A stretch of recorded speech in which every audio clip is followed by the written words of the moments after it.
ನಮಸ್ಕಾರ ಸ್ನೇಹಿತರೆ, ನೀವು ನೋಡ್ತಿರೋದು ಕ್ರಿಕೆಟ್ ಕನ್ನಡ ಎಕ್ಸ್‌ಪ್ರೆಸ್. IPL 2026ರಲ್ಲಿ ಡೆಲ್ಲಿ ಕ್ಯಾಪಿಟಲ್ಸ್ ತಂಡದ ಕಥೆ ಅಯೋಮಯವಾಗಿದೆ. ಕಳೆದ 2 ಪಂದ್ಯಗಳಿಂದ ಡೆಲ್ಲಿ ಪಾಲಿಗೆ ಎಲ್ಲವೂ ಉಲ್ಟಾ ಹೊಡೆಯುತ್ತಿದೆ. ಮೊನ್ನೆ ತಾನೇ ಪಂಜಾಬ್ ಕಿಂಗ್ಸ್ ವಿರುದ್ಧ ಭರ್ಜರಿ 264 ರನ್ ಪೇರಿಸಿದರೂ ಪಂದ್ಯ ಸೋತಿದ್ದ ಡೆಲ್ಲಿಗೆ ಶನಿವಾರ RCB ಬೌಲರ್ಗಳು ಚಳಿ ಬಿಡಿಸಿದ್ದಾರೆ. ಬೆಂಗಳೂರಿನ ಬೌಲಿಂಗ್ ದಾಳಿಗೆ ನಲುಗಿದ ಡೆಲ್ಲಿ ಕೇವಲ 75 ರನ್ಗಳಿಗೆ ತನ್ನೆಲ್ಲಾ ವಿಕೆಟ್ ಕಳೆದುಕೊಂಡು ಮುಖಭಂಗ ಅನುಭವಿಸಿದೆ. ಇದು ಈ ಸೀಸನ್ನ ಅತ್ಯಂತ ಕಡಿಮೆ ಸ್ಕೋರ್ ಅನ್ನೋದು ನಿಜಕ್ಕೂ ನಾಚಿಕೆಗೇಡಿನ ಸಂಗತಿ. ಈ ಹೀನಾಯ ಸೋಲಿನ ಬಗ್ಗೆ ಮಾತನಾಡಿದ ನಾಯಕ ಅಕ್ಷರ್ ಪಟೇಲ್, ನಮ್ಮ ತಂಡದ ಬ್ಯಾಟಿಂಗ್ ಪ್ರದರ್ಶನ ನೋಡಿ ನನಗೆ ಆಶ್ಚರ್ಯವಾಗುತ್ತಿದೆ, ಏನಾಯಿತು ಅಂತಲೇ ಅರ್ಥವಾಗುತ್ತಿಲ್ಲ ಎಂದು ಅಸಮಾಧಾನ ಹೊರಹಾಕಿದ್ದಾರೆ. ಇನ್ನು ಕ್ರಿಕೆಟ್ನಲ್ಲಿ ಪ್ರತಿ ಕ್ಷಣವೂ ಅಲರ್ಟ್ ಆಗಿರಬೇಕು. ಒಂದು ಸಣ್ಣ ತಪ್ಪು ಇಡೀ ಪಂದ್ಯವನ್ನೇ ಕೈ ತಪ್ಪಿಸುತ್ತದೆ.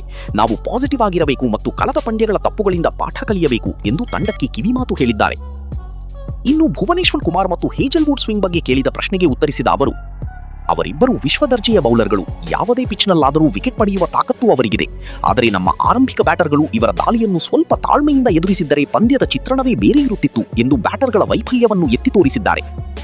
ಅಭಿಷೇಕ್ ಪೊರೇಲ್ 30 ರನ್ ಗಳಿಸಿದ್ದನ್ನು ಬಿಟ್ಟರೆ ಡೆಲ್ಲಿಯ 7 ಬ್ಯಾಟರ್ಗಳು 2 ಅಂಕಿ ಮೊತ್ತವನ್ನೂ ದಾಟಲಿಲ್ಲ. ಇನ್ನು ಸ್ನೇಹಿತರೆ, ಮುಂದಿನ ಪಂದ್ಯಗಳಲ್ಲಾದರೂ ಡೆಲ್ಲಿ ಕಮ್ಬ್ಯಾಕ್ ಮಾಡುತ್ತಾ? ಕಾಮೆಂಟ್ ಮಾಡಿ ತಿಳಿಸಿ ಮತ್ತು ಕ್ರಿಕೆಟ್ನ ಲೇಟೆಸ್ಟ್ ಅಪ್ಡೇಟ್ಸ್ಗಾಗಿ ನಮಗೆ ಸಪೋರ್ಟ್ ಮಾಡಿ. ಧನ್ಯವಾದಗಳು.